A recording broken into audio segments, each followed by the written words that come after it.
Hey guys, so I have never ever done a book review before, but since I have made reading something that I am starting to do more consistently, part of my lifestyle, I've took it upon myself to do a book review for the books that I have read this past year.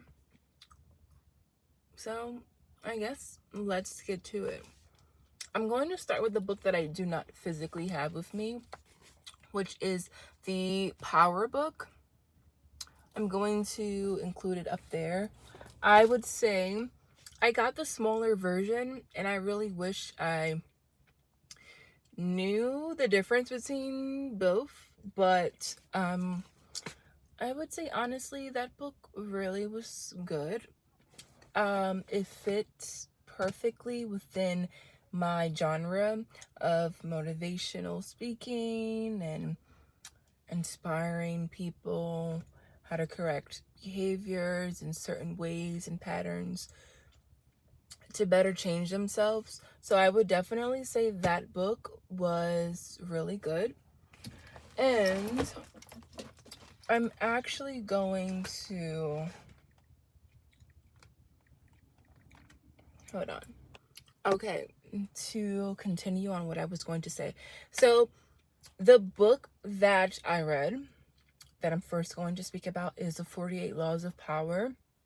The author, let me see, I believe it's by Robert Greene. Yes.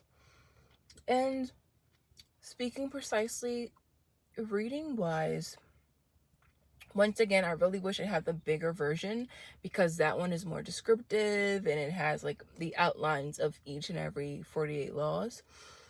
But while reading, I would say one of my favorite laws of power would be one. Well, one, you have never outshine the master, win through actions, never through argument. Never put too much trust in friends, learn how to use enemies. Keep this honestly just a summary, like summarizing. Honestly, it was like talking about like keep people and like suspicion. Like don't tell people too much. Don't ever tell people about your next move. Another one was like never appear, like honestly, like never appear too perfect. And that also ties into like never telling everyone like your every move. Like don't do it. Think as you like but behave like others. So this definitely I can relate because I'm someone who wants to think outside the box and I don't want to follow into like a line and follow what everyone else is doing. No, I want to be my own person. But in order to grow, in order to be like to really successful, you you do have to think outside the box. But starting from the bottom, you kind of do want to be in the same, align with everyone else, That's why it's like think as you like, but behave like others, You want to be cooperative or whatever. Another one was like, I'm actually going to put up all the 48 laws of power so you guys can see exactly what I'm looking at on my iPad. But yeah, this book was really good. I would rate it out of, I would give it a 7 out of 10. Yeah, I would give it a 7 out of 10 because it was definitely like explaining the laws of power and how it can tie into your everyday life and structure and schedule, whatever the case may be, and how you can incorporate the 48 laws of power into your own success and what you want in life. So the next book, since I'm going along the theme of motivational speaking and would be, I really this is my, I actually read this book twice by accident. So I actually had a PDF copy of this book. And then I ordered a physical copy of this book, thinking I never read the book. But as I started to read the book, I'm like, wait, this looks really familiar. Oh wow. Since my finger just magically stopped this page, this is chapter 8, for example. How can we possibly thrive in a world without thinking? Anxiety is thought without control. Flow is control without thought. James Clear. So we do our best work when we aren't thinking, which is honestly true. And for coming from a person who have suffered from, I don't want to say suffer from anxiety, but who has experienced anxiety most of my life, I would say this book was really, really good. And being that I read it twice, I'm going to give this a 10 out of 10. So don't believe everything you think, because thinking could be your worst enemy. And the author is Joseph. I do not know how to pronounce the last name, but yeah, this is a really good book.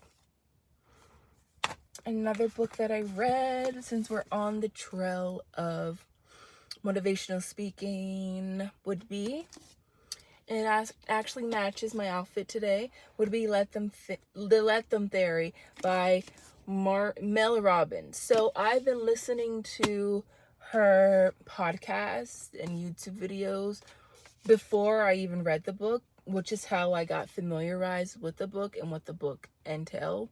But honestly, reading this was like a reflection of things I already knew. So I would say I would give this book a 6 out of 10. This, honestly, it's good, but I would say it's something that majority of this, like the entire novel, were things that I knew before. So nothing came to a surprise, or it was like, oh wow, I find this really astonishing. So I would say, like, even the back, it's like, if you're struggling to achieve your goals or feel a little happier, the problem isn't you. The problem is the power you give to other people, which is why that came upon the title of the book,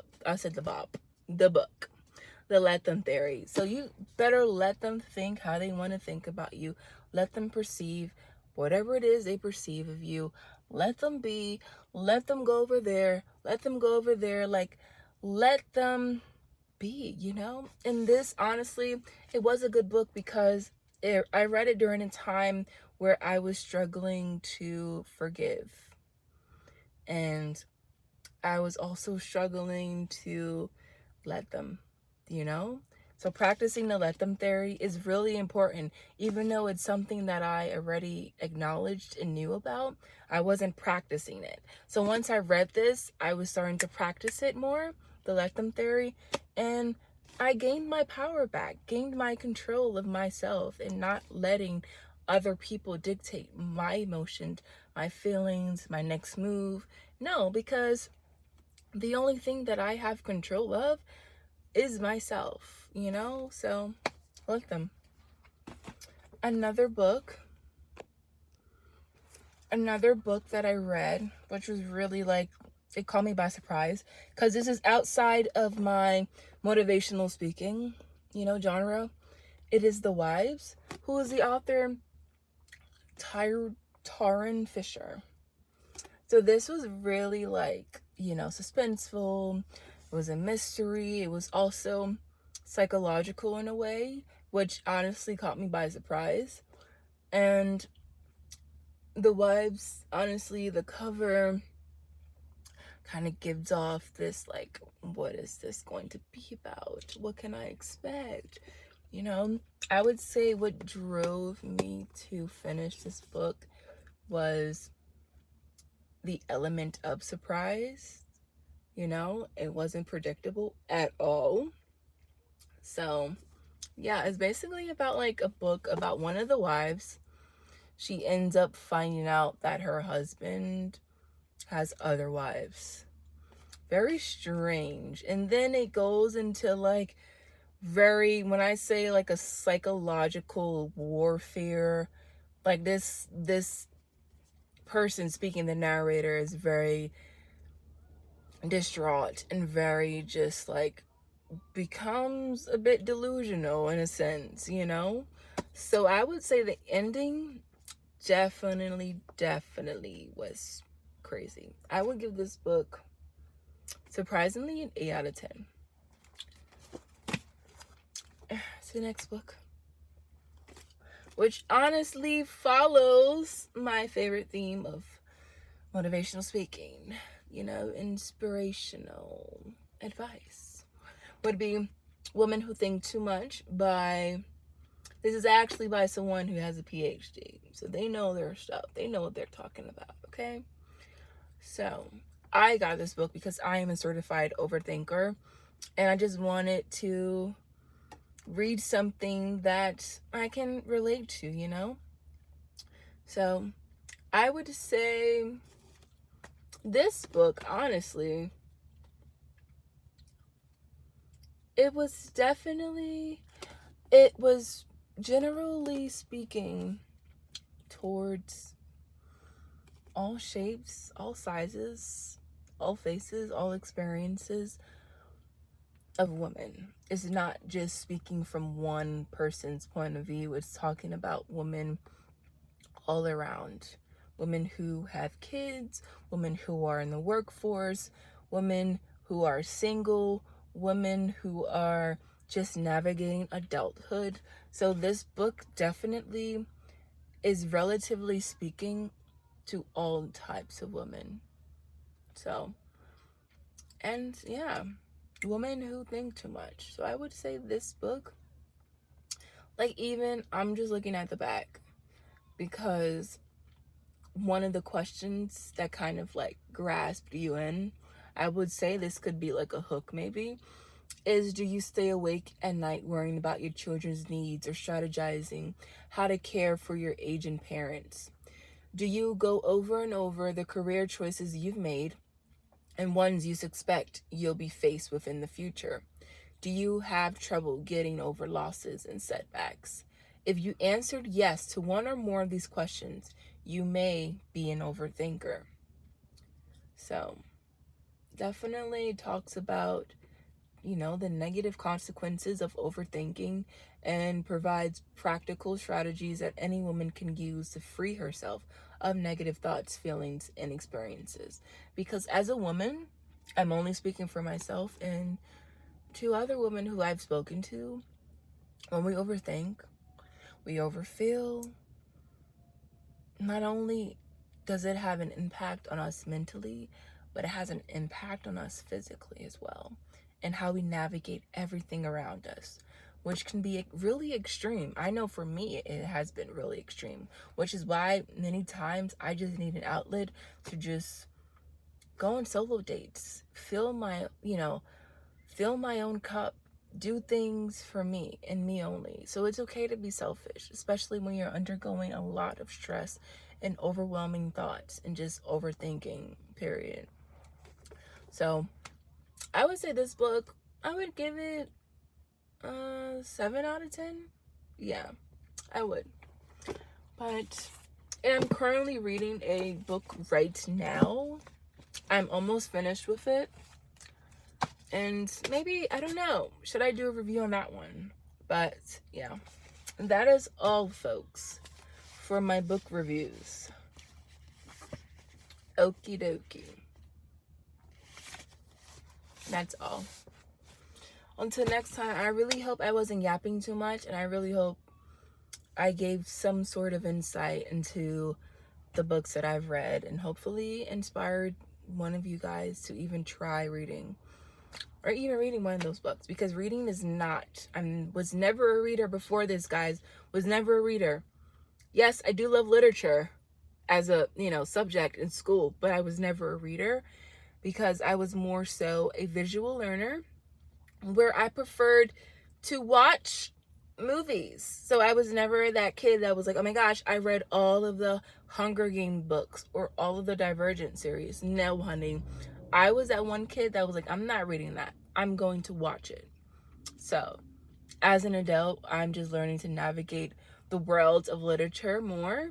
And I actually love it. It's not too bad. It's not too bad. I have many more books to read, of course, I know.